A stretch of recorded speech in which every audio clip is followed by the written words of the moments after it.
is it possible we design a simple template? Okay, so the idea is like this. So this simple template is not in one sheet. It can be in 2 or 3 worksheet. For example, sheet 1, so QC key in the data in sheet 1. And then in the sheet 1 also, we provide the option. So we have discussed many type of control chart. How many? 1, 2, 3, 3. 3 pair of control chart and another 4 control chart. So 3 pair of control chart for continuous data and another 4 control chart for attribute data. So we can provide, we can provide the option. We just list down, we just list down them in a table form, and then user can choose. So the idea is QC key in the data in the worksheet 1, and then inside the worksheet 1, there's an option. User just choose which control chart they want. That's all. These are the thing in worksheet 1. So after user or after QC, let's say user click on R chart, then Excel will display, or we can make a hyperlink. So when user key in the R chart, then the second worksheet will appear. Show the R control chart to QC. It means that QC no need to plot the chart anymore. So in our template, we get ready all the figure. So user or QC what to do is just to key in the data. So we get everything prepared. Okay, we get everything prepared means that we get ready the control limit, we get ready the chart, just waiting the data from the QC, that's all. So this is a simple Excel template for control chart. Yeah, idea is like this. Yeah, after we have complete or after we have done our discussion for these two main type of control chart, then maybe we can have a try, okay, to get this simple template. Okay, so other than we plot the control chart, then what can we do after we calculating the control limit? Is it that's all? Yeah, not only we won't stop at getting. I mean, after we get the control chart, we won't stop our work, right? If we work as QC, after we get the control chart, yeah, there is something to do.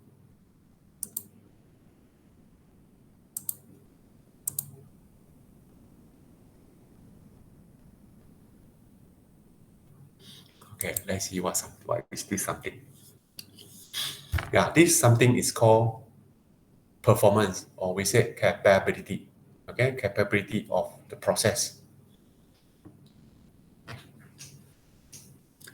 So from the X bar and R chart, especially the control limits calculation.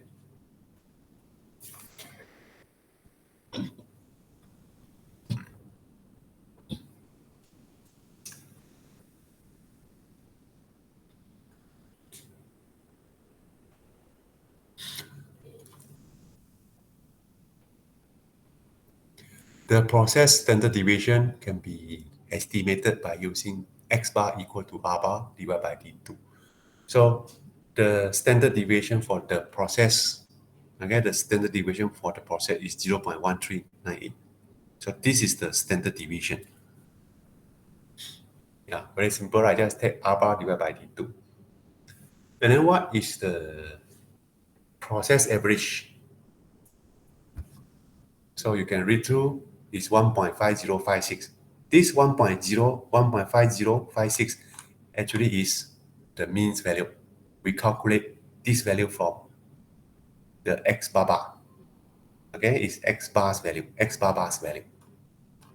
Yeah, from here, X bar bar, 1.5056, X bar bar's value, mean of the means value. And then we take R bar divided by D2, and then we get the process standard deviation. So I mentioned these two values. One, process average of process average, which is X bar bar. And then second value, process standard deviation, given by sigma head, or we use the formula R bar divided by D2. So we need these two values, X bar bar and sigma head.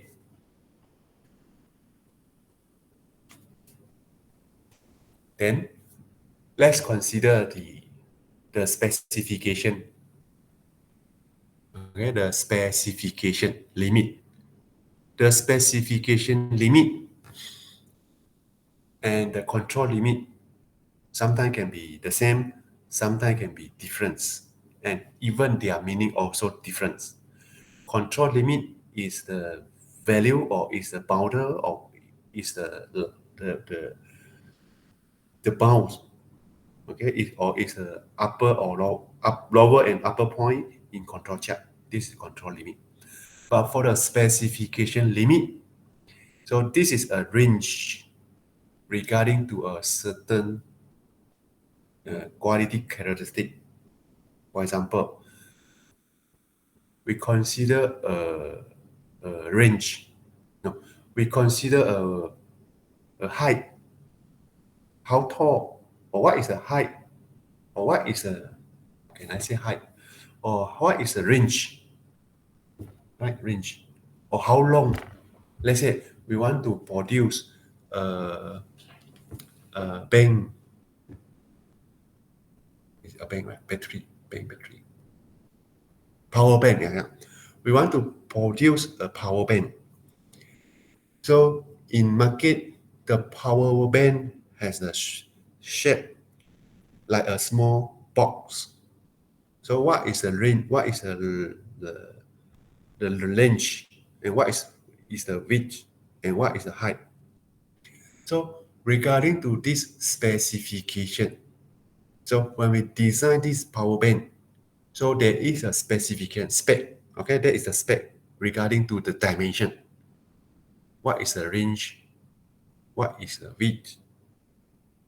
Let's say 10 cm, and then width 5 cm, height let's say 0.01 cm. But we wouldn't consider every time we produce the PowerPoint, and the PowerPoint must exactly fit the dimension, because we might consider the tolerance, I mean the error. So if 10 cm, the range is 10 cm, so we cannot expect every PowerPoint is 10 cm. Even we ask machine to cut the range equal to 10 cm, but sometimes might have some error, right? So we have plus minus. We might consider we have to take in the error. So 10 cm plus minus how many? Plus minus 0.001 cm. But it's very close to 10 cm, right? So this specification regarding to the spec of a product.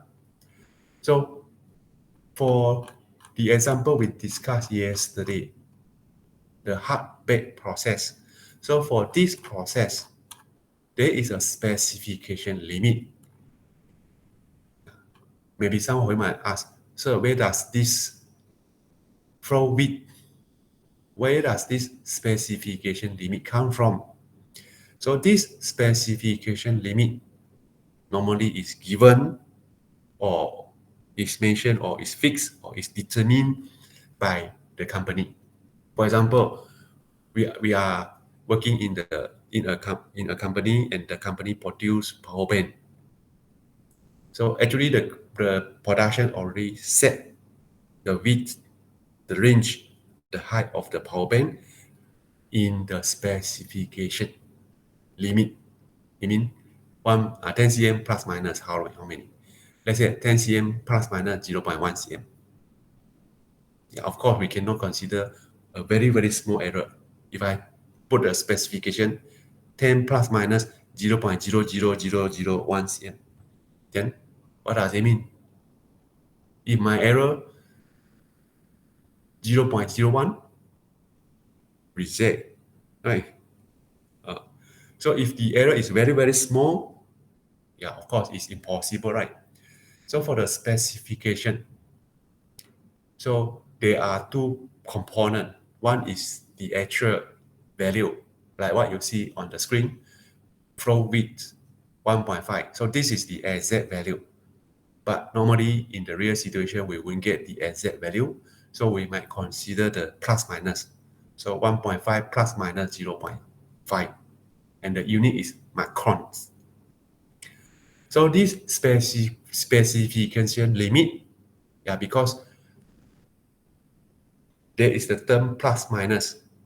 Then we have upper specification limit, lower specification limit. So this plus minus 1.5 plus minus 0.5 can be written, okay, can be written into interval form.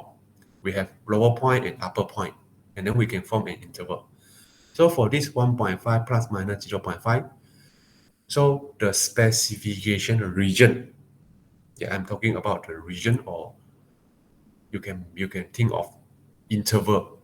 So for this specification interval, so this interval or this region is from 1.5 minus 0.5, which is 1, to 1.5 plus 0.5, which is 2. So this specification region, or you say interval, is range from 1 to 2 micron. You get what I mean?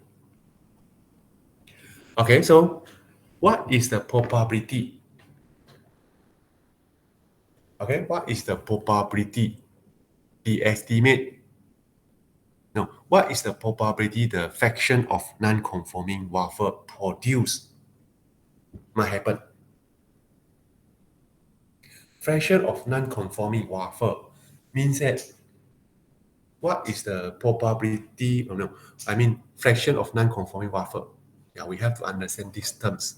Fraction of non-conforming wafer. It means that the point or the data or the process not inside the interval, not inside the specification region, or not inside the specification interval, or not inside the specification region. Just now I have mentioned you the region from 1 to 2. So the fraction of non-conforming wafer, okay? Fraction of non-conforming wafer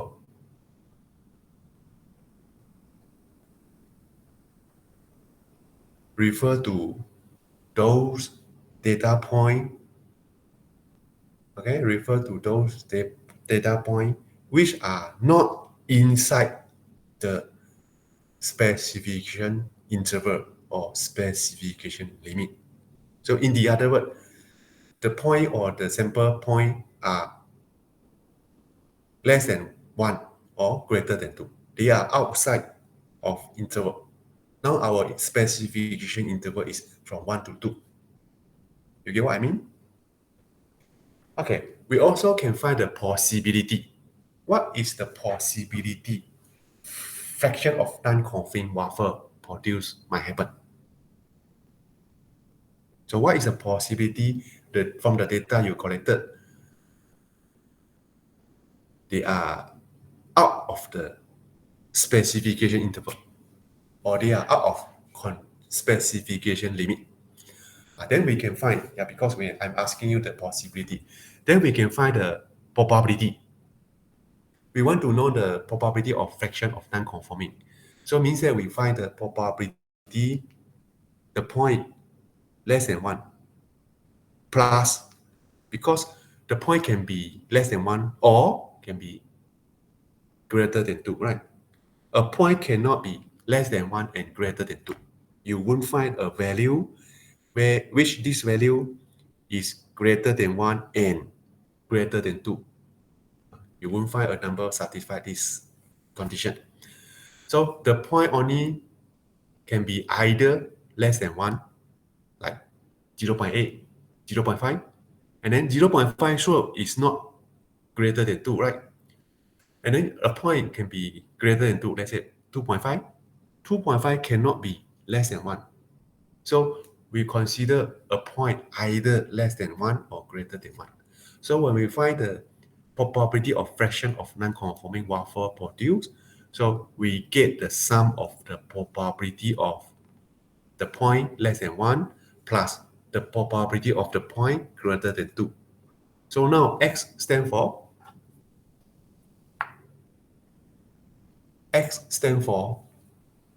this one we have to really understand, because sometimes if you want to find the probability, we cannot just simply write down P and then X greater than 1 plus P X greater than 2. So what does this X stand for? This is actually we come back to the probability. Okay, you can highlight the sentence, assuming that the flow width is a normally distributed normal variable. From this sentence, so assuming that the flow width, so in the other word, X, okay, X is a random variable to represent flow width. I repeat, X, you see the probability in the bracket, there's an X term, right? So this X term represent the X term is a random variable represent the flow width. And this flow width, or I said X, is distributed, is normally distributed with mean 1.5056 and standard deviation 0.1398. Again, this mean 1.5056 is referred from X bar bar. Yeah, we have calculated the X bar bar value. And then the standard deviation 0.1398. So this value 0.1398 is calculated from the standard deviation of X bar divided by D2. Okay, now the question for probability that fraction of conforming wafer produced. So this is just a simple probability questions. Okay, probability questions. So how to find this probability? So of course, the first one, small p equal to capital P. So small p stand for that value. Okay, the probability value, the probability of fraction of non-conforming wafer produced. This is for small p. And then capital P is the notation we use for probability.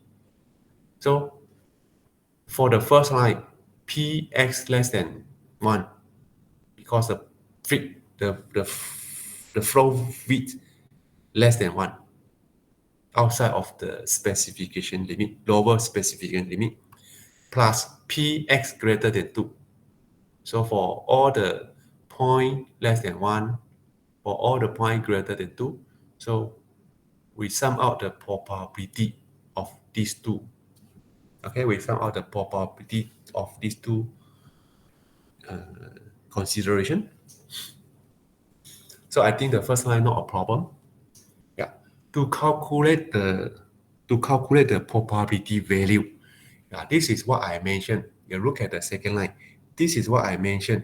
When you want to read the probability value from the statistical table, make sure you can read the value from the table in a correct way.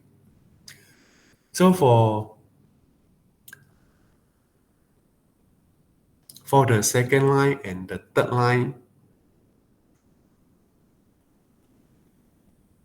so we take 1.0 minus 1.5056 divided by 0.1398. So this is just to calculate the standard normal, right? Standard normal value. Okay, so should be okay, not a problem. But maybe some of you might ask, why the second, when P x greater than 2, why we use 1 minus? This is what I have mentioned to you. Be careful when you want to read the probability value. Now, come back to this. sorry, not this one. I should show you, wait for a moment. I wanted to show you my table, my statistical table. I will discuss with you how to use the statistical table. So next time when you use the statistical table, make sure you can read the table in a correct way. If not, then you might get something wrong. Okay, can you see the statistical table? Yeah, this is the statistical table from Murdoch. Murdoch statistical table is the statistical table book used by PPA. During your examination, if we need the statistical table, then PPA will give you a book, right? A book in blue color cover. So for that statistical table book, yeah, this is one of the statistical table from the book. Yeah, I'm not sure you see or not. Yeah, you can see here. Okay, so come back to this. So for the first line, not a problem. For the second line, so for me, I wouldn't put 1 minus. Okay, for the probability x greater than 2, I would not put 1 plus. No, I will not put 1 minus. Because from this statistical table, it's very clear.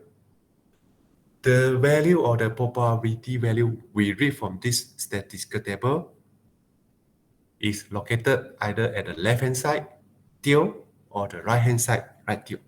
Okay, either left tail or left tail or right tail at the tail, not in the middle. Especially you can look at the figure, the bell shape. Okay, you can see the bell shape. I click on it. So the value we read from this table actually is the region highlighted. Is it? Is it highlighted? Yeah, highlighted. It's given by 1 minus. Okay, 1 minus. So now, we no need to put 1 minus. Okay, we no need to put 1 minus. We can just simply read the value. For example, the probability x greater than 2.2. Okay, probability x greater than 2.2. So 2.2 is at the right tail, isn't it? X greater than 2.2. So we consider the right tail region. So we can just simply read the probability value x greater than 2.2 is, yeah, so from the table, that's probability x greater than 2.2 is 0.01390. I repeat, probability x greater than 2.2. So we just simply read from the table is 0.01390. 0.01390. So this is 0.01390 is the probability value or probability value of x greater than 2.2. So we just simply read from the table. That's all. So the same thing for this probability x greater than 2. So in the slide, the author put 1 minus. But if we use the Murdoch statistical table, so you see where is 2.0?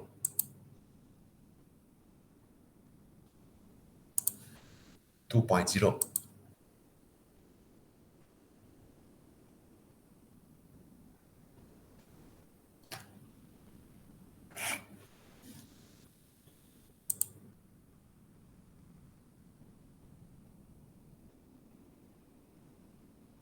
Oh, sorry, we cannot read directly from x greater than 2 because we need to do the standardization. Okay, we need to get the standard normal. So we put 2 minus 1.5056 over 0.1398, which is 3.53. Okay, so in the slide, the author used 1 minus, okay, 1 minus 5 big theta, and then 3.35648.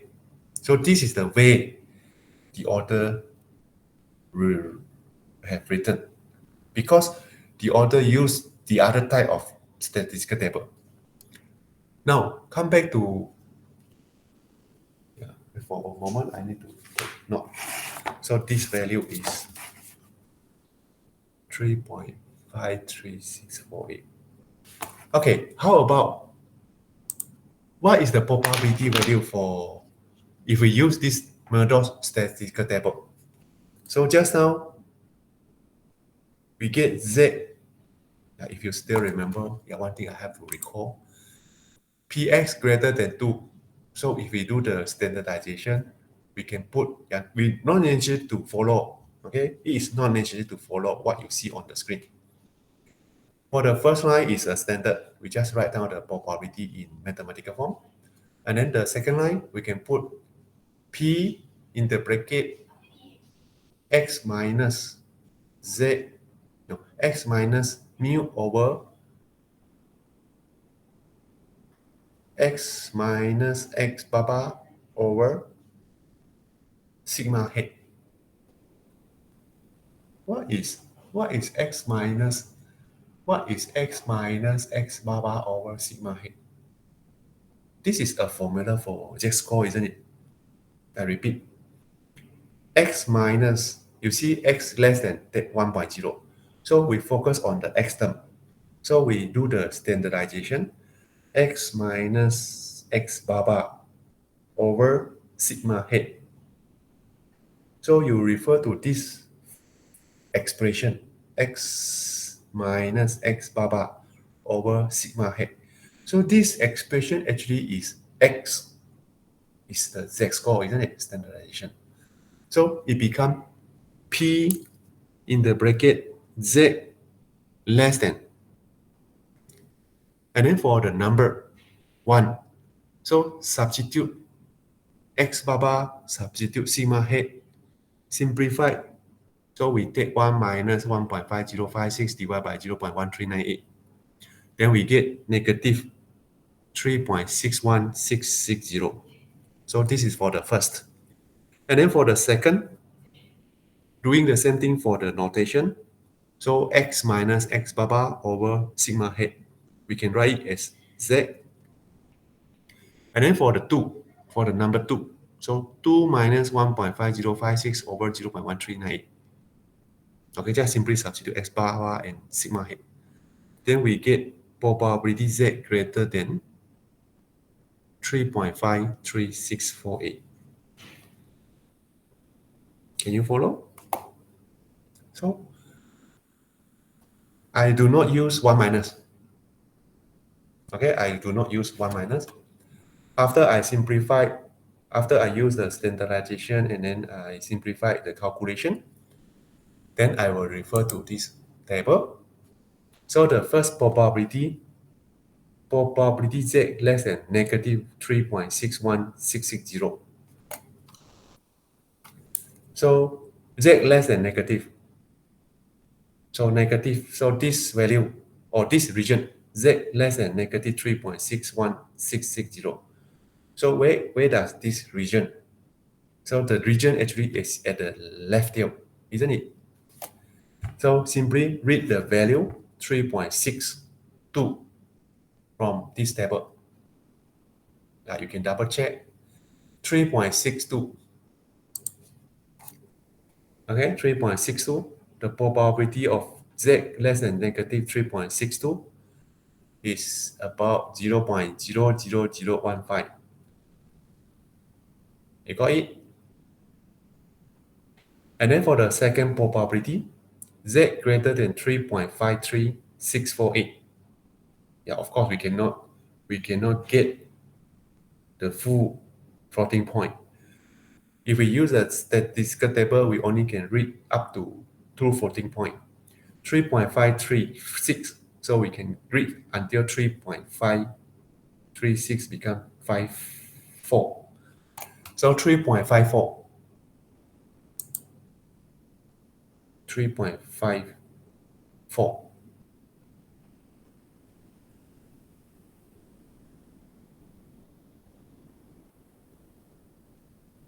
54. 54 or 53? Yeah, 3.54.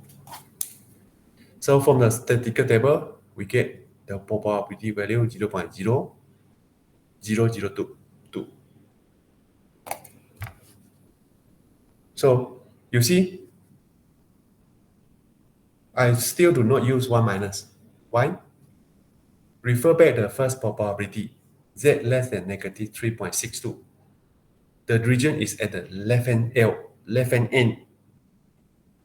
And then the second probability, z greater than 3.54. Z greater than 3.54. So the second probability is located at the right region, right tail. So we no need to take 1 minus. We can just simply pick the value from the statistical table, especially the statistical table from Murdoch. The statistical table, the statistical table book used by PPA. Yeah, if you have others statistical table, you make sure you can read. Okay, make sure you can read the statistical table for your own statistical table. If you use Murdoch, then this is the way we read the value, probability value from the table. Okay, now come back to here. So we get the sum. Just now we have probability z less than negative 3.62. We get 0.00015. And then probability z greater than 3.56. No, probability z greater than 3.54 is 0.00022. So get the sum. So we get 0.00037. 3.00037. We won't get the exactly the same because the value of the probability is just an approximation. You see, this notation, approximate. Start from here already approximate. So please try to read. Okay, please try to read your statistical table. Not necessarily we use 1 minus. Then some of you may ask, sir, then when should we use 1 minus? So it depends. Of course, we have to understand the region. Okay, come back to here, this figure. If the region at the left tail and right tail, then we can just simply pick the value. Then how about the region is from 1 to 2? You see this figure, this bell shape, 0. Okay, 0 and then Z, and then after Z, that is the region, isn't it?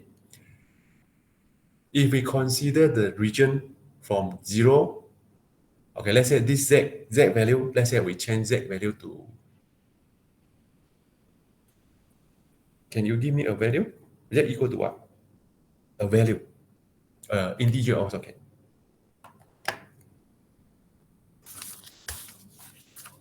Yeah, this is just to recall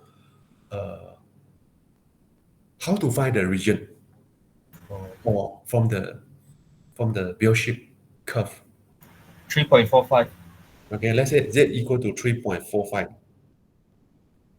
Now our region, okay, from the bell-shape, yeah, maybe at the same time you have to do something. Okay, so now we let Z equal to 3.45, and then you scratch the region from 0 to 3.45. Z equal to 3.45. So now we scratch the region from 0 to Z equal to 3.45. So that is the region we want to find. So now we cannot simply read the value from the table. But to find the region, okay, we understand that we should take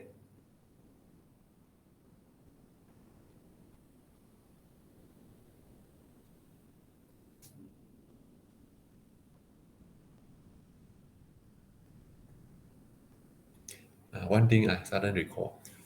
The total area under the curve is equal to 1. But now we square the region from 0 until z equal to 3.45. So we will consider the probability value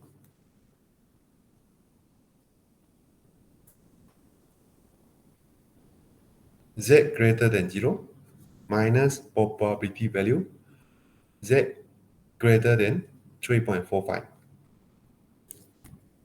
Can you write down?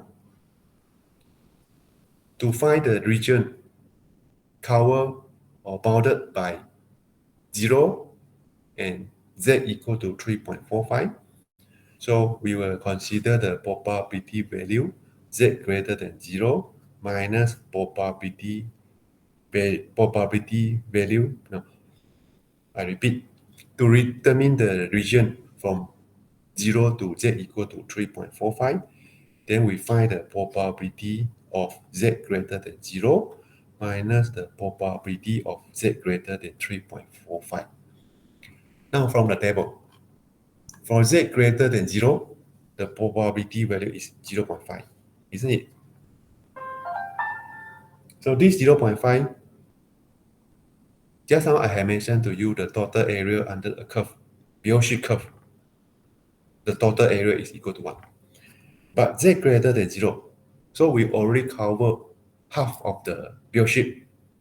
So the total area is 1. Now we take half. So of course it's 0.5, isn't it? And then we need to minus the region. Okay, we need to take away the region for z greater than 3.45. So what is the probability of z greater than 3.45?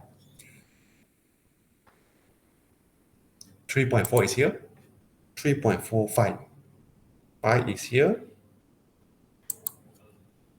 So it's 0.00028. So the region, okay, the region bounded by 0 and z equal to 3.45 is 0.5 minus 0.0028. You can simply press your calculator. 0.5 minus 0.0028. Yeah, it's very close to. It's 0.49972. Okay, I repeat. Okay, I repeat all the things for those lost. First, we consider the region bounded by 0. Yeah, you look at the figure on the screen. You look at the Biot-Sheet graph. You have to write something. You cannot just listen to me. Okay, you need to do something.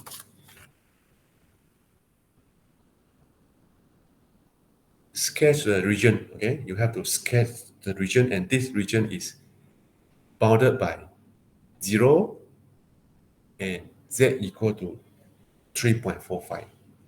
So to find this region from 0 to z equal to 3.45, so we write probability z greater than 0 minus probability z greater than 3.45.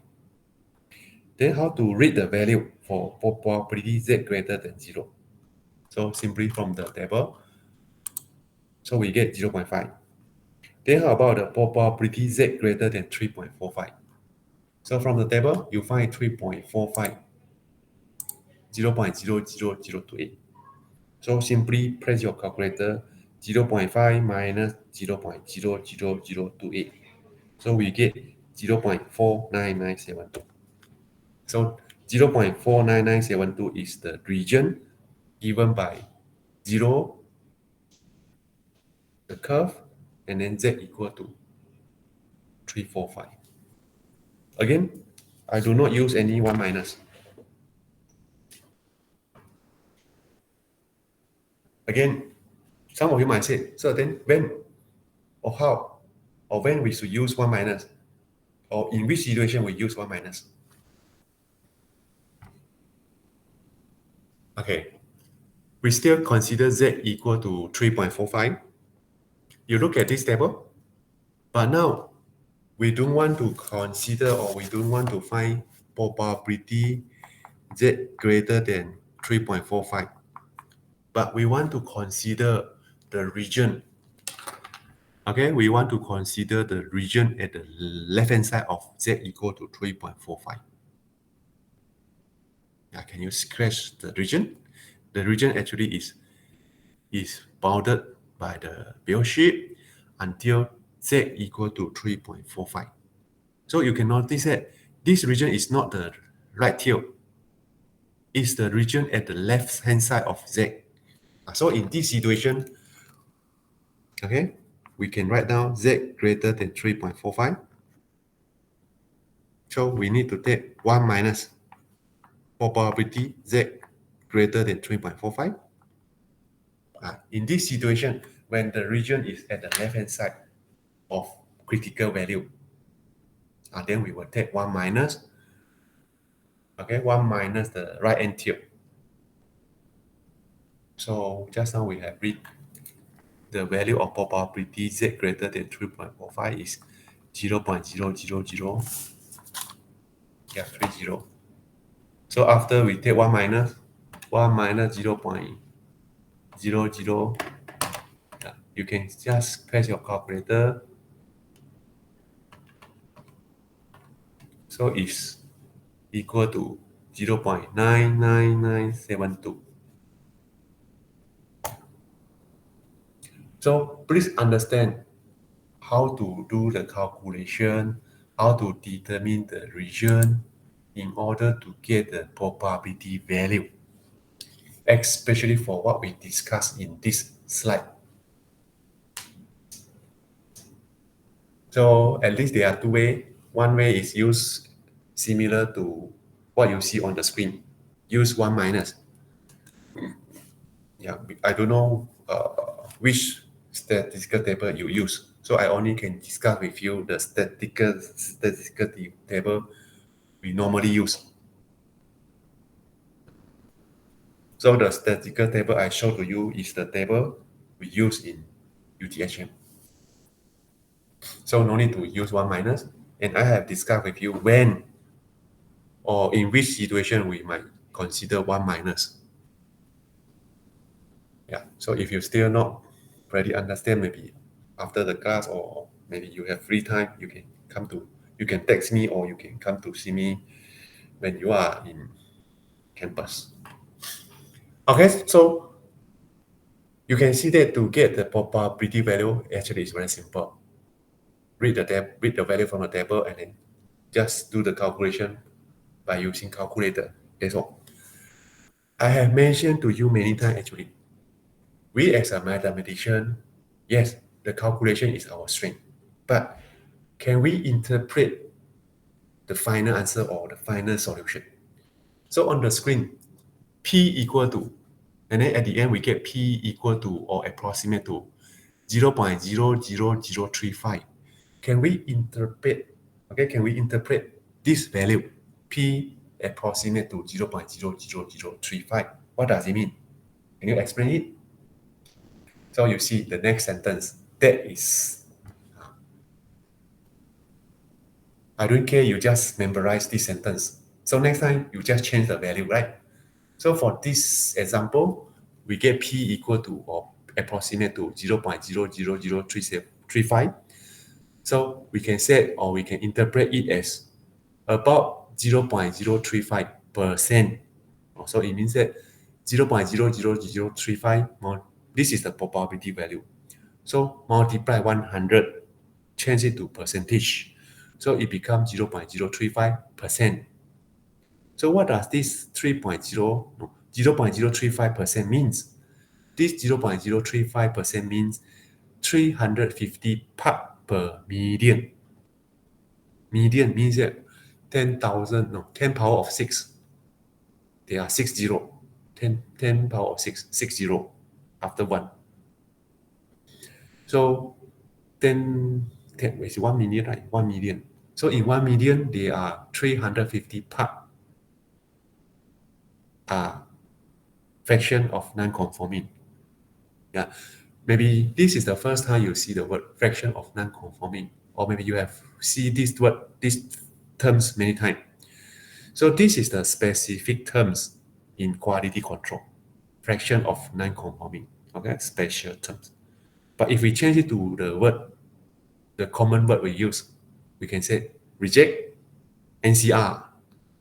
NCR also another specific word in quality control, but it's mostly used NCR. Or people might say reject, right? Reject, simply just say reject. Or people might say defective or defect. So those words actually refer to fraction of non-conforming. Okay, so about 0.035%, actually it's enough. You no need to mention 350 part per million, but we need to know. Okay, so about 0.035% of the wafers produced will be outside of the specification.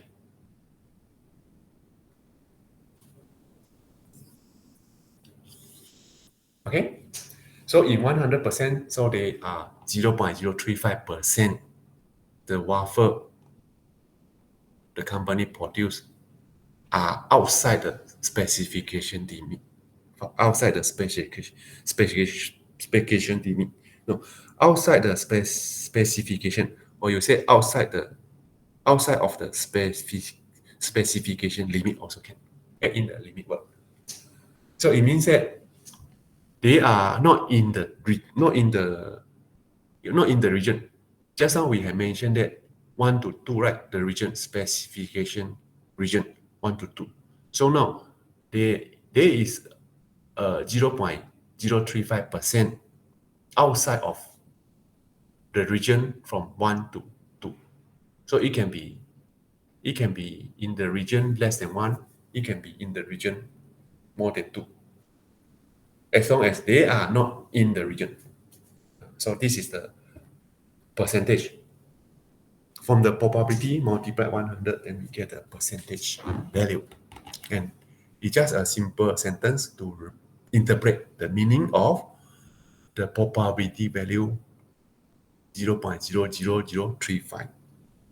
So you may highlight the sentence, and then you try to understand, or you try to remember. Then next time you can write down this sentence to interpret. So when you remember this sentence, remember to change the value, because next time you in your calculation you may not get 0.035 again. You might get others values. So this value actually is depend on what we have calculated. Okay, so this is a simple calculation. We spent a long time to discuss.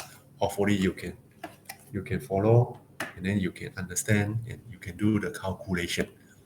Okay, let's move forward.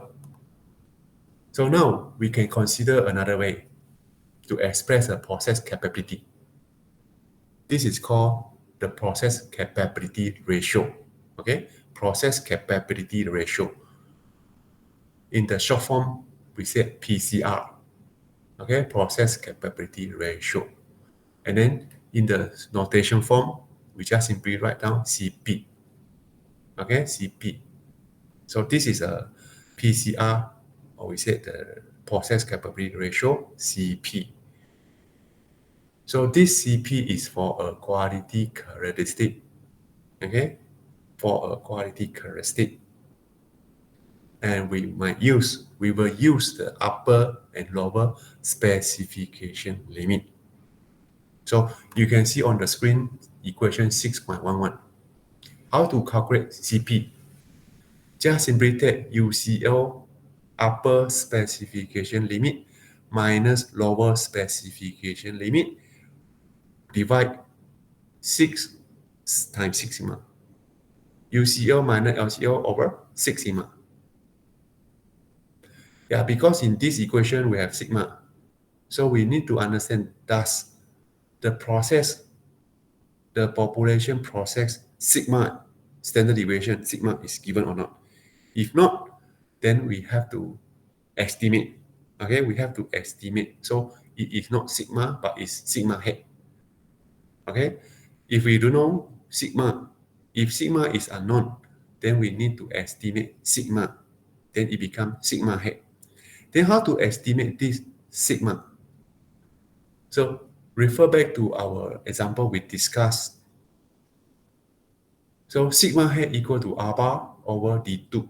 So this is the equation we use to calculate the process standard deviation, sigma head. Okay, it is an estimated value. Yeah, because we use sigma into equation 6.11, okay, you can see in 6.11 we have sigma, but now we don't know sigma, we estimate sigma, then we replace sigma by sigma head. Then because of this, because of we substitute sigma by sigma head, then CP also would change to CP head. You see, CP head. So simply do the calculation. UCL, yeah, just now from our discussion, from here 1.0 plus minus 0.5. So UCL equal to 1.5 plus 0.5 is 2. LCL 1.5 minus 0.5 is equal to 1. So you can see it's 2 minus 1 over 6 times 0.1398. So this 0.1398 is the sigma head value. Okay, so simply calculate. So CP head is 1.192. So you see, to calculate, not a problem, right? We just simply, yeah, of course, we need to know the formula or equation. Once we know the formula or we know the equation, so not a problem. We just do the substitution. Substitute UCL, substitute LCL, substitute sigma head. We get CP head 1.192. Again, what does this 1.192 means, stand for? Can we interpret? This implies that the natural tolerance limit in the process, okay? The natural tolerance limit in the process are inside the lower and upper specification limit. Okay, you highlight this sentence. The same thing as just now to interpret the probability value. So we just mentioned this sentence. Okay, so to mention CP head, so we just mentioned this implies that the natural tolerance limit in the process are inside the lower and upper specification limit.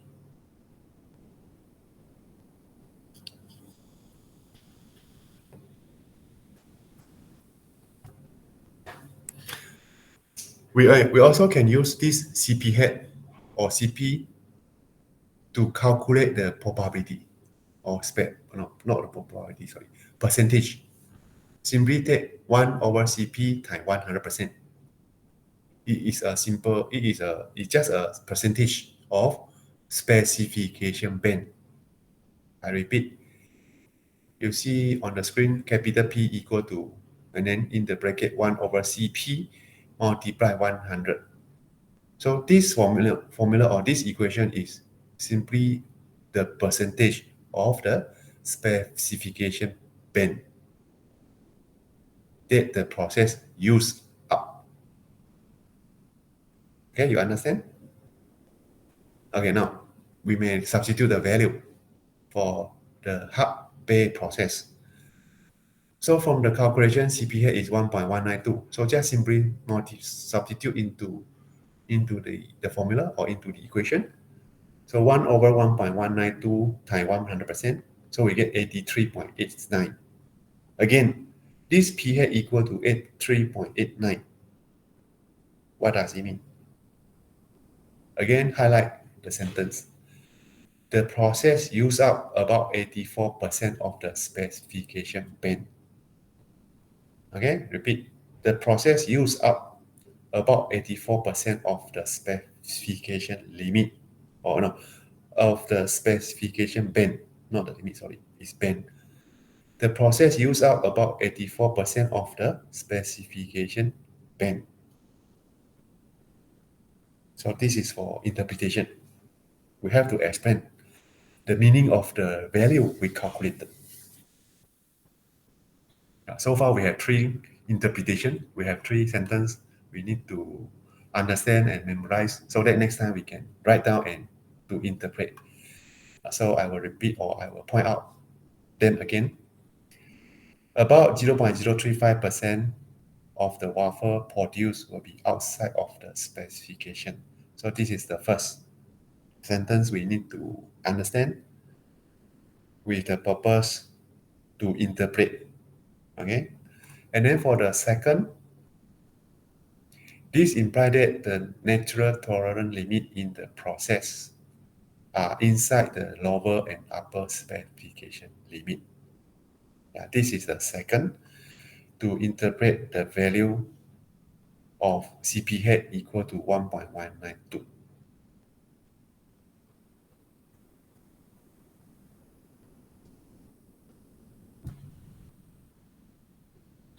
And then the third, the process use up about 84% of the specification band.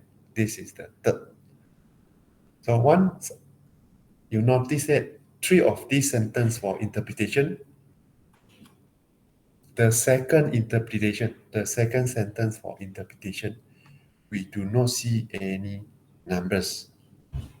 This implies that the natural tolerance limit in the process, so not involving any numbers.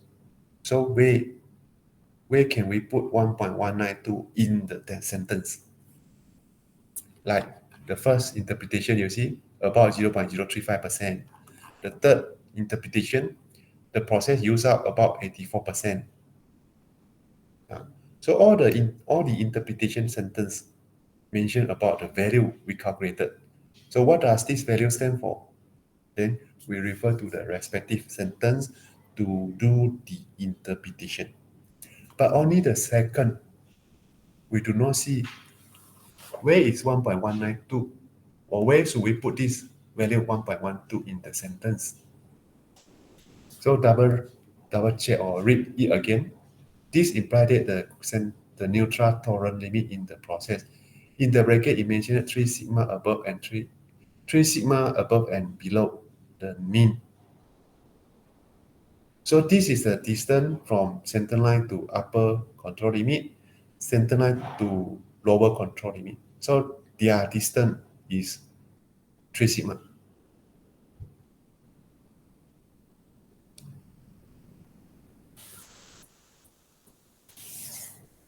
Then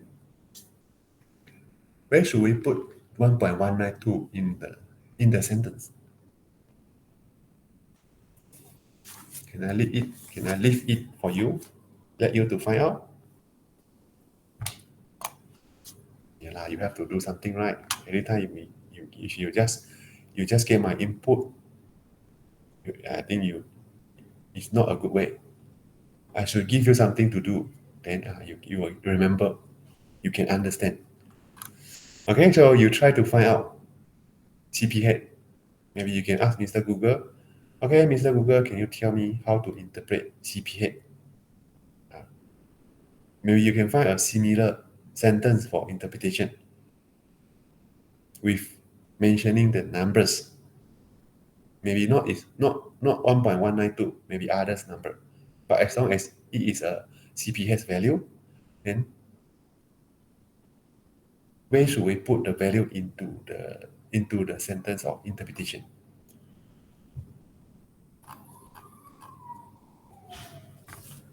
Okay. Just now we have mentioned control limit, we have mentioned specification limit, we have mentioned natural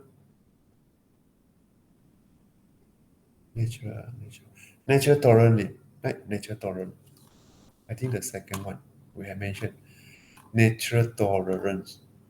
Natural tolerance limit. Okay, I repeat. You refer to figure 6.3 on the screen. So we have discussed control limit. We have discussed specification limit. Yeah, control limit not in the figure 6.3, but specification limit, yes. So this specification limit Yeah, it's in the short font. So we have lower specification limit XL, upper specification limit UXL. And then just now we just mentioned natural tolerance limit. Yeah, because the word limit, then it could be plus minus. And then we have lower endpoint and upper endpoint. So for this natural tolerance limit, so for the lower natural tolerance limit, we also have upper natural tolerance limit. Then what happened, or what is the relationship between this natural tolerance limit with specification limit? So this is the aim we want to know from figure 6.3. Okay, you see, when CP greater than 1, so this is the situation. Natural tolerance limit, the distance from natural tolerance limit to mu is 3 sigma. But actually, you see these three figures, they have the distance 3 sigma. But the different thing here is, you see the position SL and TL. So when CP greater than 1, okay, when CP greater than 1, and natural tolerance limit, okay, natural tolerance limit is inside the specification limit. I repeat, when CP greater than 1, natural tolerance limit is inside the specification limit. CP equal to 1, and then natural tolerance limit equal to specification limit. So I don't mention lower, upper, so they are the same thing. Okay, so when I mention natural tolerance limit, so actually you also can link with lower natural tolerance limit, upper natural tolerance limit. So I no need to mention them, two of them.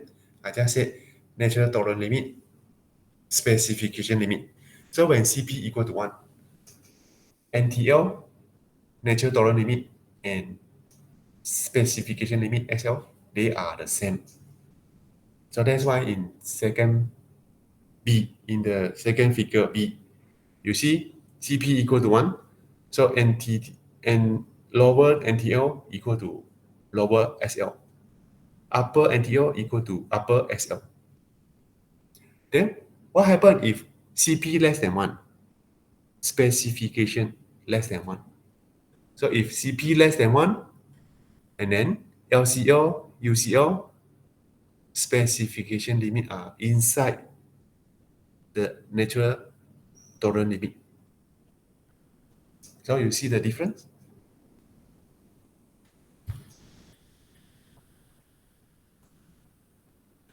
So now we can see another word, flow out, process flow out, and the process capability ratio, CP. So this process flow out, it means the process is out of control. The process that has out of control signal happen, flow out.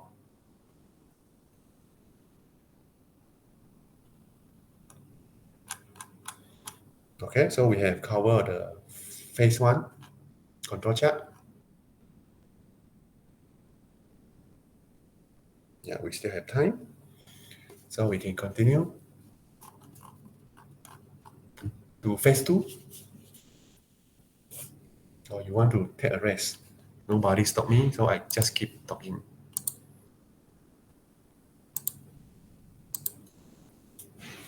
Oh, so in the chat box, no, in the Google Meet, only 43 of you. 43. So take away 2. Yeah, I have occupied 2 places. So take minus 2. So 42. So there are 42 of you. But in my name list, you have 69. 66. I think 69. So there are 27 There are 27 of you not coming, not joining. I don't know, maybe 2 of you or 3 of you, or get a group of you, share with a same Google Meet. So this one I'm not sure.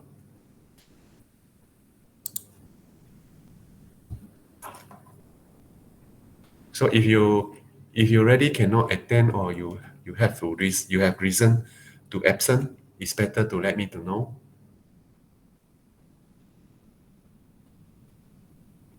You can write a simple letter, or you can just WhatsApp to me to let me to know. Then I can take note in your attendance list. So please do not blame me. Okay, I might mention here clearly. Please do not blame me if one day you receive love letter from faculty. You know the love letter?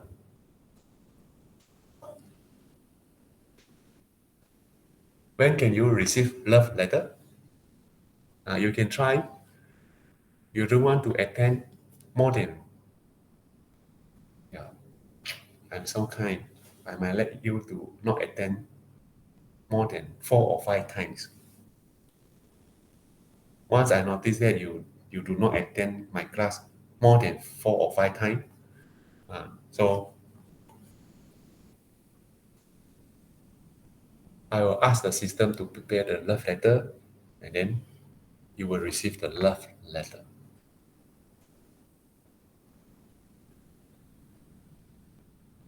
Okay lah, no talk more. Continue so that we can end early.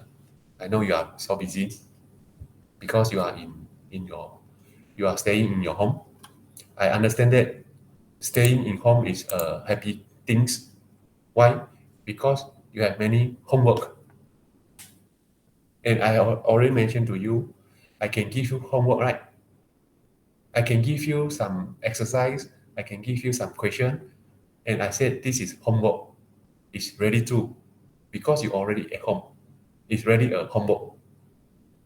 If you are in the you are not in the home, you staying in home in the asrama or hostel, then I can not say please take it as homework, because someone might argue that, sir, I'm not at the home yet.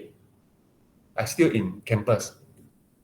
So I will do my homework when I back home. But this time, I already can give you homework. So you are feel happy in your home. You can do homework from me. You also can do your homework from your parents. I know some of you might have many work, might have many homework. So after the class, you might need to settle some homeworks. So I don't want to spend too much time here, so that you can do your homework as early as possible after our class. Oh no, right? After our class, later you got PDE's class, right? So PDE also online. Or cancel class. PDE cancel class. Or PDE online class. Okay lah, never mind. Not my business. I just scapegoat, want to know. Okay, phase 2, operation chart. So when we go to second phase or phase 2, so you can see a word. This is a standard word. When we go to phase 2, so we will do monitor. So that's why this word monitor is the standard word in phase 2. So use of control chart for monitoring future production. So this monitor is to monitor the future production or monitor the future process. The end is we don't want to see any assignable cost, or we don't have, if can, we don't want to see any out of control signal happen. So simple to say, we want to monitor the process so that the assignable cost or the out of control signal would not happen. This is our aim for second phase. So for monitoring future process, once a set of reliable limit are established, is called phase 2 of control chart usage. Figure 6.4. Where is figure 6.4? This one. Okay, this one, figure 6.4. Okay. Figure 6.4 is a table. Oh, yeah, it's continued. It means that in 6.1, yeah, yesterday we have considered a set of the data. 25 sample of size 25 and then 5 group. And then for the monitoring process, the same process, but we take another sample, another observation group. So here you see, this slide. Table 6.2, additional samples for example 6.1. So we consider another 5 group, okay, another 5 group with another sample size of 26 to 45. How many? If 1 to 25 is 25. 26 to 45. How many? Another 20, isn't it? Yeah, we take another 20. We take another sample of size 20. And then we take another subgroup. So each subgroup have 20 sample or 20 data point. And then repeat the same thing. Calculate mean for each sample number. Okay, calculate for each X bar. And then calculate for each range. Okay, calculate X bar, calculate R for each row. Yeah, it is simple to see, right? Along the row, we calculate the sample, we calculate the range. At the end, at the last line, then we get the sum. Okay, this figure not, but we can do it. Means that get the sum for X bar I, get the sum of R I, and then calculate X I bar, and then R I bar. The same as in figure 6.1. Get the sum of X bar I, get the sum of Ri, and then get the value or get the X bar, get the R bar. Prepare this for value. Okay, we prepare this for value for table 6.2. Yeah, you can add in at the empty space, write down the sum value and the average value, and then plot the control chart. Again, we can use Excel, we can use menu. I mean, you can plot the control chart by hand. You just simply draw the chart, or you can use software Excel to plot it, or you can use other software to plot the control chart. So notice that from 1 to 25. Okay, from 1 to 25. So we get from the first trial, right? First trial in the first phase. And then from 26 to 45, yeah, we can combine them into the same control chart. So the subgroup, you can see the subgroup have start from 1 to 50. You can see the mean, lower specification limit, upper specification limit. So actually we don't.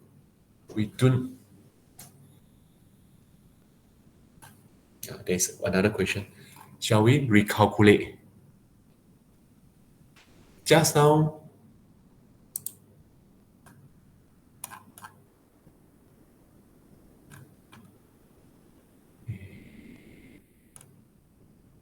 I want to let you to see. Okay, for X bar chart, before we take the second set or second trial, what is our X bar value? Is it 1.506? Okay, so refer back to, you can refer. Okay, so this one for the sample point 1 to 25. So X bar bar is 1.506, UCL 1.693, LCL 1.318. Compare with this. So any changes?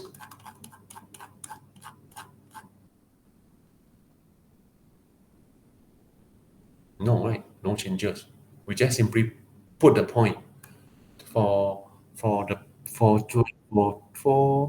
26 to 45. We just simply plot the point. Yeah, no change. So we just simply put in.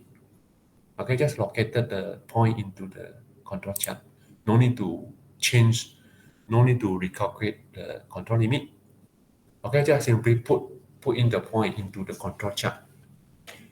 But we notice that 41, 2, 3, 3, 4, 5, 43, 45. You see at the end, 43 and 45. These 2 points are greater than 1.693. So in the other word, these 2 points are called outlier, or these 2 points are the out of control signal. Okay, I repeat. The 43 and 45, the point at 43 and 45 are greater than 1.693. They are called as outlier. They are the point give the out of control signal, or they are the point give the excitable causes. And then refer to R control chart. All the points are inside the limit, but there is a point.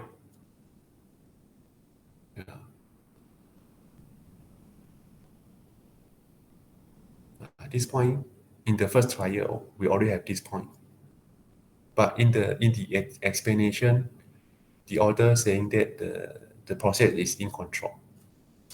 But actually, as QC or QE, when you see this point, I think this point is located at 0.686776, 0.6876, or very close to UCL. Although the point is not greater than UCL, but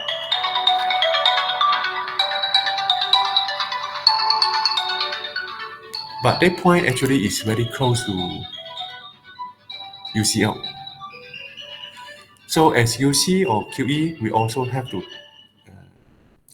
need to think about excitable cause or out of control signal might happen. Although not happen yet, but it might happen.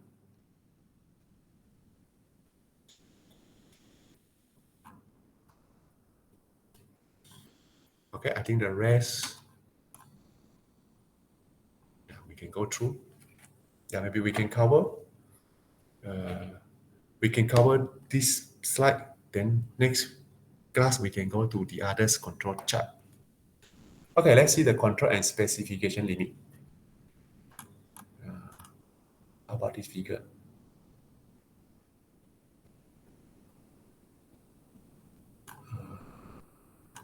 This figure 1.6633.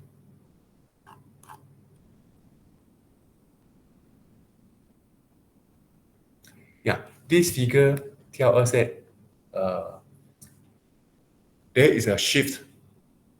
Just now in this figure, we notice that X bar bar chart, X bar bar, UCL, LCL, not recalculated. So use the same.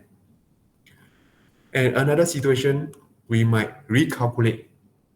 Okay, we might recalculate the center line, UCL, LCL. So once we have recalculate, then we might notice that there is a shift from 1.5056 move to 1.6633. So this is a shift of center line. When we notice that there is a shift, then of course the control limit also will be changed. Okay, like what you see, a bill sheet. You see there is a bill sheet for 1.5056. So for the control limit, we can consider the end, both end side of the first bell shape. When the shift move to 1.6633, and then you can see the end of the bell shape, the second bell shape also move. So not only center line, UCL, LCL also move. So this is a shift happen. Okay, now let's see this control versus specification limit. So far we have mentioned three types of limits: control limit, specification limit, and natural tolerance limit. So now we want to understand control and specification limit. Control limit are derived from natural process variability or the natural tolerance limit of a process. Just now we have mentioned, right, natural limit, tolerance limit. We also have discussed natural tolerance limit and specification limit regarding to CP, PCR, process capability ratio, CP value. Greater than 1, less than 1, equal to 1. Specification limit are determined externally, for example, by customer or designer. So now you can see clearly, control limit or natural tolerance limit, we calculate this limit from the data we collected. But the specification limit is from outside, from external. It means that if we are the customer, let's say you are the designer, I am the customer. So I ask you to design a dimension of the, let's say, the TV table. Okay, I'm the customer. Okay, I suggest to you, okay, help me to design a TV table. I want to put the table on that table, so TV table. I want the table 1 feet of the height, 2 meter of the range, and then 1 meter of width. So this dimension is given by me, customer. Or you as a designer, you also can set the specification or spec. And then we can add in the limit. If 5 feet, so we have to consider during the process, we may not get exactly 5 feet. So it can be plus minus. So how many error you can accept? So 5 feet, okay lah, plus minus 0.05 feet. So it means that from 4.95 to 4.95 to 5.05, in this range, I can accept. If more than 5.05 or less than 5.95, 4.95, sorry, I will ask you to redo or rework. So you can see specification limit is given by customer or by designer or even by QC or by manager. But control limit, we cannot set. Okay, we cannot set our control limit. The control limit, you just refer how we calculate the control limit. We need to collect a set of data, right? So this control limit actually is come from the process itself. So we cannot subjectively set, okay, this control limit might from 1.1 to 2.5. We cannot simply set like that. Unless it is a specification limit, and then we can fit ourselves, not given by the process. So this is the difference between control limit and specification limit. And you can have a look in figure 6.6. There is a relationship of natural tolerance limit, control limit, and specification limit. The three limit we mentioned just now. So any relationship among them, you can have a look.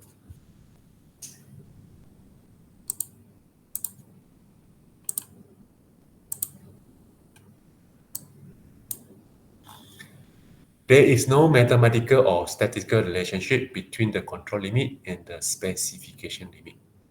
So this mathematical So no any other equation or formula to link with control limit and specification limit. So if we use a mathematical term, we can say control limit and specification limit are independent. Okay, they are independent. If we say statistical relationship, so they are not depend each other. So they are independent. They don't have any correlation. They don't have any relation. Correlation. Correlation, it means that relationship. If control limit increase, is it specification limit also increase? So no such relationship. Okay, so that is the meaning for the third statement. So again, they are independent. Control limit and specification limit are independent. We know that control limit come from the process, from the data we collected. Specification limit determined by customer, designer, QC manager, or even QC itself. They fit, okay, they fit the limit. People might say, yes, from here we see the difference, right? But we as QC, we can predetermine. Okay, for example, there is a baking process. Baking process. Before I collect the data, before I know the control limit, I guess the control limit might from 5 to 9. Okay, control limit 5 to 9. Is it this 5 to 9 is a control limit or is a specification limit? Okay, I repeat my question. For a baking, okay, BAKI, baking process, before I get the data, before I calculate the control limit, I tell you, okay, I guess this process have control limit from 5 to 9 hours. Let's say hours. My unit is hours. 5 to 9 hours.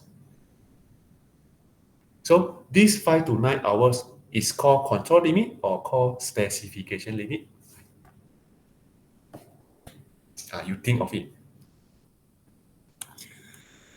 Yeah, we have few minutes to go.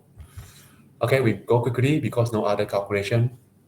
Rational subgroup, X bar chart monitor between sample variability, R chart measure within sample variability. So this is the difference between X bar chart and R chart. And then standard deviation estimate of sigma used to conduct control limit is calculated from within sample variability. So it means that we consider the point inside the limit. And then it is not correct to estimate sigma using this formula. Okay, this is the formula we use to calculate the standard deviation, right? We use this formula to calculate the sample standard deviation. But now it mentioned that we will not use this formula to estimate sigma, especially for the control charts, sigma's value. We want to estimate sigma, we won't use this formula. That's why you see just now we have what? Sigma hat equal to R bar divided by D2, right? D2 or D3? D2, I think. Sigma hat equal to R bar equal to D2. So we won't use this formula.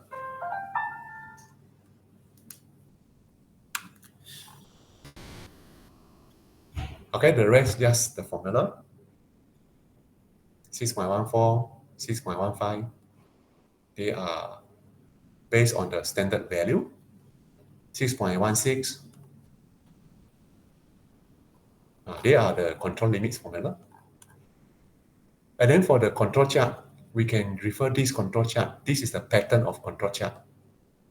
Cycle, mixture, shift, trend. Yeah, I think this pattern we have discussed in the last chapter, right? I mean, in the preview chapter. Okay, you can have a read the effect of non-normality. So we have mentioned that there is an assumption. We assume that the data we collected should be normal distributed. Then what is the effect if the data are not normality? are not normal. You can have a read. So of course, it's not symmetric.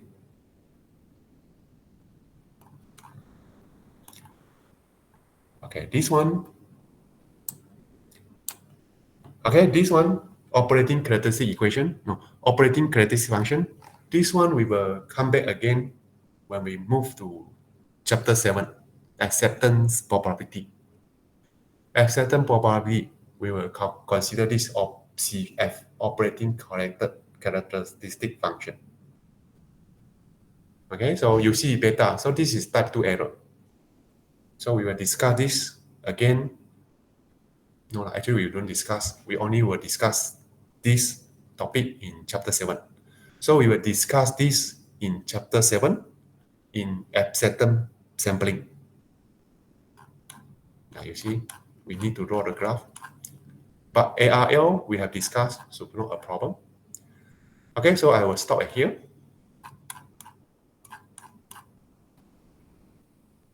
You have any question? Yeah, if no question, so we will meet again. Yeah, today Thursday. So we will meet again next week, next Wednesday. Yeah, we will meet again next Wednesday. So next Wednesday, I mean the class in next week,